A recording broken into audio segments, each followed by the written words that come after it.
യേശു കോപിച്ച രണ്ടാമത്തെ കാര്യം എന്താണ്? അത് കാണുന്നത് മർക്കോസിൻ്റെ സുവിശേഷം 3-ാം അധ്യായത്തിലാണ്.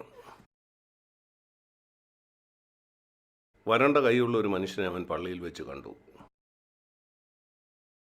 യേശു അവനെ സൗഖ്യമാക്കാൻ ആഗ്രഹിച്ചു. ശബത്ത് നാളിൽ അവനെ സൗഖ്യമാക്കുമോ എന്ന് യഹൂദന്മാർ നോക്കിക്കൊണ്ടിരുന്നു. മർക്കോസ് 3:2. അവിടെ യേശു 5-ാം വാക്യത്തിൽ കോപത്തോടെ അവരെ ചുറ്റും നോക്കി.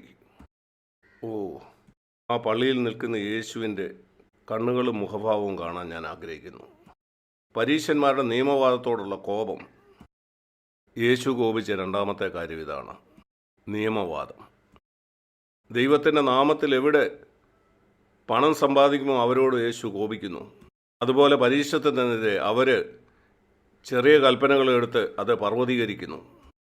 അങ്ങനെ ആളുകളുടെ ജീവിതം നരക തുല്യമാക്കുന്നു. നമ്മളിത് കണ്ടിട്ടുണ്ട്. നമ്മളിത് CFC സഭകളിൽ കണ്ടിട്ടുണ്ട്. കേരളത്തിലും തമിഴ്നാട്ടിലും നമ്മളിത് അഭിമുഖീകരിച്ചിട്ടുണ്ട്. കൊച്ചു കാര്യങ്ങളെ പർവ്വതീകരിക്കുന്നു. അങ്ങനെ ആളുകളുടെ ജീവിതം നരകതുല്യമാക്കുന്നു. വളരെ ചെറിയ ചില കൽപ്പനകൾ അത് ആളുകളുടെ മേൽ അടിച്ചേൽപ്പിക്കുന്നു. ദൈവത്തെയും മനുഷ്യനെയും സ്നേഹിക്കുക എന്നുള്ള കൽപ്പന മറന്നു കളയുന്നു.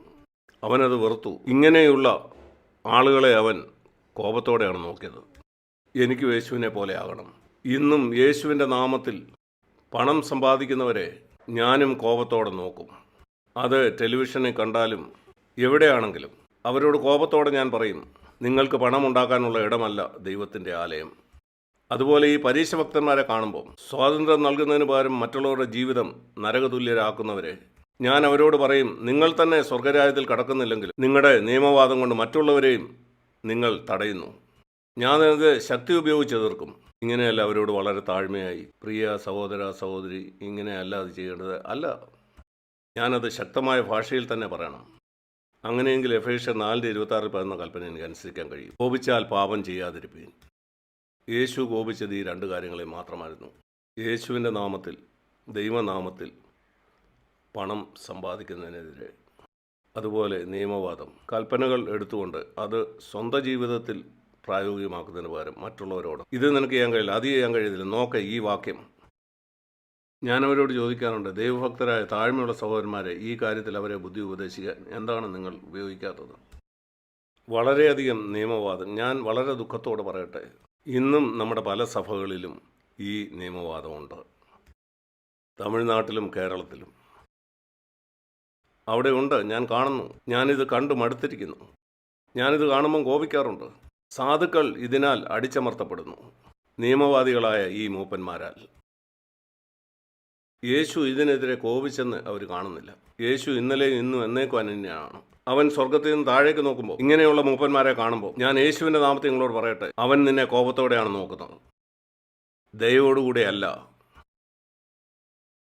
ഈ നിയമവാദത്തിൽ നിങ്ങൾ രക്ഷപ്പെടുക.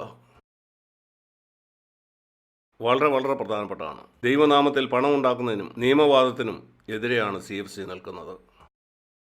ഓരോ കാര്യത്തിനും ചെറിയ ചെറിയ നിയമങ്ങൾ ഉണ്ടാക്കി, ഇങ്ങനെയാണ് നിങ്ങളെ വസ്ത്രം ധരിക്കേണ്ടത്, ഇങ്ങനെയുള്ള വസ്ത്രം നീ ധരിച്ചുകൂടാ, ഇങ്ങനെയുള്ള ഷൂ ആണ് നീ ഇടേണ്ടത്, സഭയിലേക്ക് വരുമ്പോൾ നിനക്ക് ജീൻസ് ധരിക്കാൻ പറ്റത്തില്ല, മറ്റിടത്ത് നിനക്ക് ജീൻസ് ധരിക്കാം.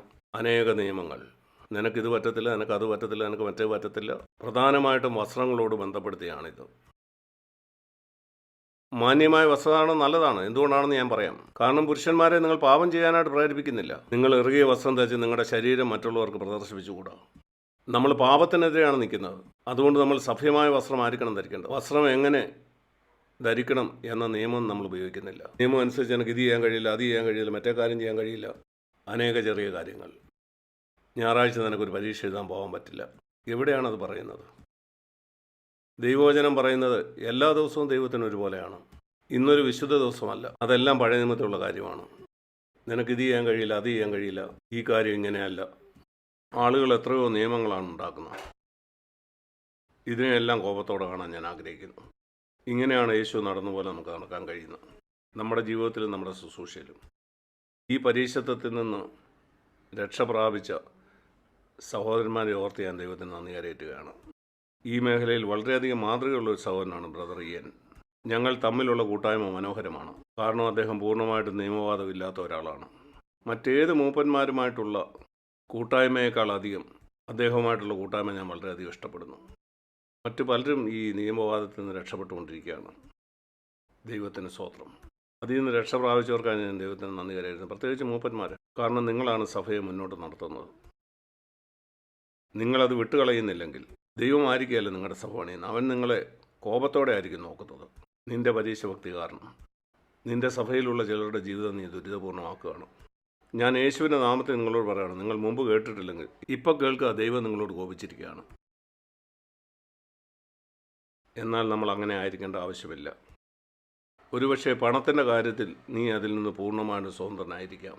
പരീശത്വത്തിൻ്റെ കാര്യമോ യേശു കോപിച്ച രണ്ടാമത്തെ കാര്യം അതാണ്. ദൈവത്തിൻ്റെ നാമത്തിൽ പണം ഉണ്ടാക്കുന്ന നിങ്ങൾ വെറുക്കുന്നത് പോലെ തന്നെ നിങ്ങൾ ഇതിനെയും വെറുക്കുന്നുണ്ട്. ഞാൻ നിങ്ങളോട് ചോദിക്കട്ടെ, യേശുവിൻ്റെ നാമത്തിൽ പണം ഉണ്ടാക്കുന്നത് നിങ്ങൾ എത്ര പേർ ഇഷ്ടപ്പെടുന്നു? ആരുമില്ല. നിയമവാദത്തെ നിങ്ങൾ ഇതുപോലെ തന്നെ വെറുക്കുന്നുണ്ടോ? പ്രാർത്ഥിക്കാം. സ്വർഗീയ പിതാവേ, യേശു നടന്നതുപോലെ നടക്കാൻ കർത്താവേ ഞങ്ങളെ സഹായിക്കണേ. അങ്ങേ പിതാവായിട്ട് അറിയാൻ ഞങ്ങളെ ഓരോരുത്തരെയും സഹായിക്കണേ. യേശുവിൻ നാമത്തിൽ പ്രാർത്ഥിക്കുന്നു. ആമീൻ.